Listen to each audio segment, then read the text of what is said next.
ఏమంటే మామూలుగా వెళ్ళి దేవుని దగ్గరికి వెళ్ళి గుండు కొట్టించుకుంటారుగా, అక్కడ ఎవడైనా రాసిండు అనుకో, ఎక్కడైతే గుండు కొట్టిస్తే మళ్ళీ జుట్టు పెరగదని ఒక్కడు కూడా కొట్టించుకోడు. ఏ ఎందుకు ఇప్పుడు కొట్టించుకొని చూద్దాం.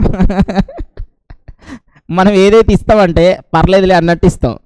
ఓకే, సో ఇక్కడ కండిషన్ ఏంటంటే గోర్లు ఎందుకు కత్తిరించుకుంటా అంటే మళ్ళీ వస్తాయి. Yes or no? So in the same way మనకు ప్రాబ్లము ఎప్పుడైతే గోర్లు పెరిగినాయో, స్టాప్ లాస్ పెరిగిందో, లేకపోతే మనకు లాస్ పెరిగిందో అది కత్తిరించండి. ఎంత క్రూయల్గా ఉండాలంటే మహా క్రూయల్గా ఉండాలి. స్టాప్ లాస్ విషయంలో మీరు లిబరల్గా ఉండి టేక్ ప్రాఫిట్ విషయంలో కఠినంగా ఉంటారు. టేక్ ప్రాఫిట్ అమ్మ వచ్చిందిరా బాబు ఫట్ $10 తెల్లారి చేసి చూసుకుంటే అది $100 అవుతుంది. అరే ఎందుకు బుక్ చేసినా అర్థం కాదు. సో నేనేమంటానంటే టేక్ ప్రాఫిట్ ఎప్పుడైతే గ్రీన్లో ఉన్నప్పుడు మనము ఏ రకమైన డిసిషన్స్ తీసుకోవడమే అడ్వాన్స్. గ్రీన్ రావడం గొప్ప కాదు, గ్రీన్ వచ్చిన తర్వాత ఏం చేయాలి మీకు అర్థమైందా? అవి అడ్వాన్స్ క్లాసెస్, ఇవన్నీ కూడా అక్కడ ఉంటాయి.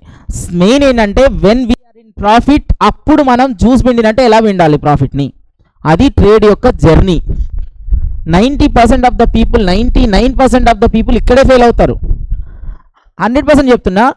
మీరు ఒక 10 ట్రేడ్లు చేయండి. నా క్వశ్చన్ ఏంటంటే నేను మీకు ఛాలెంజ్ ఇస్తాను, 10కి 10 ట్రేడ్లు లాస్ తీయాలి, ప్రాఫిట్ కాదు. తీయండి చూద్దాం, పాసిబుల్ అయిద్దా? నేను అనేది ప్రాఫిట్ కాదు, లాసే. అయిద్దా? కాదు. మీరు ట్రై చేసి చూడండి. మీరు బ్లైండ్గా పెట్టండి, మీరు ఏ ట్రేడ్ అయినా పెట్టండి, లాస్ తీయాలంతే. 10కి 10 ట్రేడ్ లాస్ తీయండి చూద్దాం. ఎందుకని? వాడికి ట్రేడ్ తెలీదు, ఏం తెలీదు, అయినా కాబట్టి 10కి 10 లాస్ చేయలేం, 10కి 10 ప్రాఫిట్ చేయలేం. రెండు కాదు.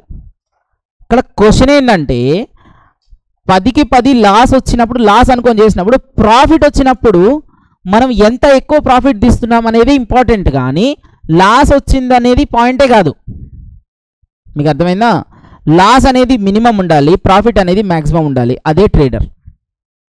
మీకు అర్థమైందా? అది ఎలా అనేది మనకి ఈ లిక్విడిటీ కాన్సెప్ట్స్, ఈ 5 కాన్సెప్ట్స్ని మనం సింక్రనైజ్ చేసుకుంటే we can do magics. Okay, తర్వాత మనం తీసుకునే ప్రతి స్ట్రాటజీస్లో కూడా ఎంట్రీ మోడల్నే తీసుకుంటాం. ఇదే ఎంట్రీ మోడల్ బేస్ చేసుకొని చేసేస్తాం. ఓకేనా? ఇవన్నీ ఎలా మిస్ అవుతాయి ఏంటి ఇవన్నీ కూడా చూడొచ్చు. పాయింట్ అర్థమైందా? సో మీరు చెక్ చేయాల్సింది ఏంటంటే ప్రతి ఎంట్రీ దగ్గర, ఆర్డర్ బ్లాక్ దగ్గర 5 థింగ్స్ చెక్ చేసుకోవాలి ఇప్పటి నుంచి. ఏంటేంటివి?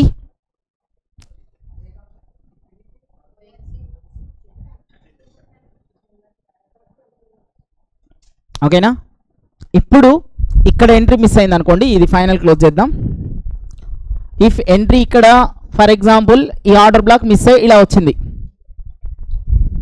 అప్పుడు ఏం చేద్దాం?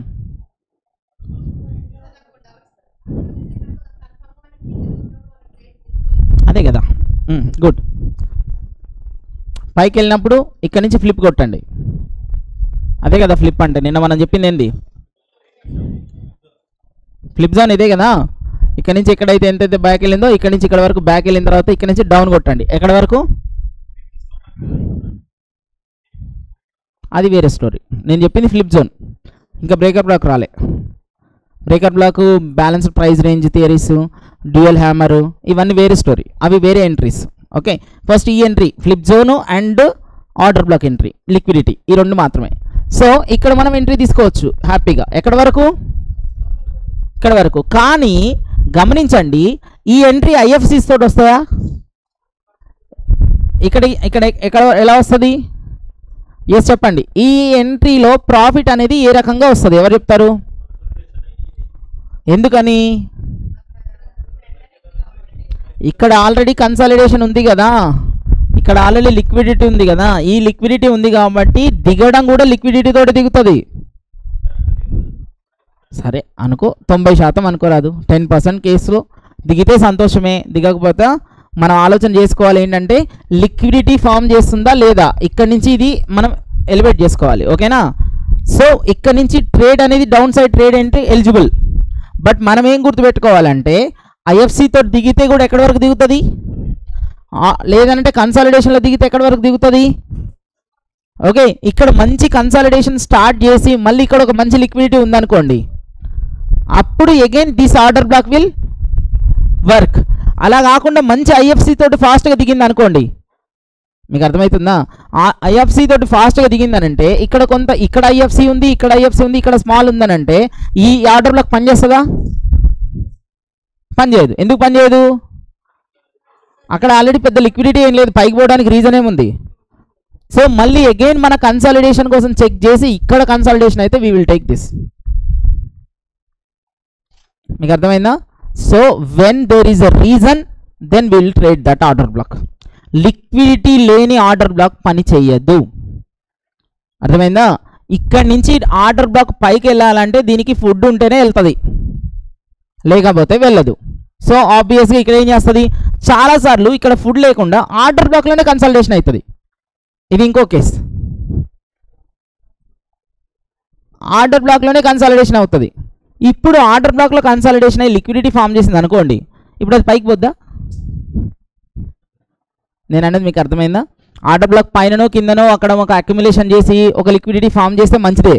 ఆర్డర్ బ్లాక్లోనే లిక్విడిటీ ఫామ్ చేస్తే, ఆర్డర్ బ్లాక్లో లిక్విడిటీ ఫామ్ చేసిందంటే 90% అది బ్రేక్ అయ్యి కిందికి పోద్ది, పైకి పోదు. ఎక్కడైనా అంతే. ఎందుకనంటే ఆర్డర్ బ్లాక్ లిక్విడిటీకి చాలా తక్కువ, I mean what is like ఉంటుంది, దాని యొక్క power is very less. Got it? So అర్థమైందా? So today's topic is 5 things.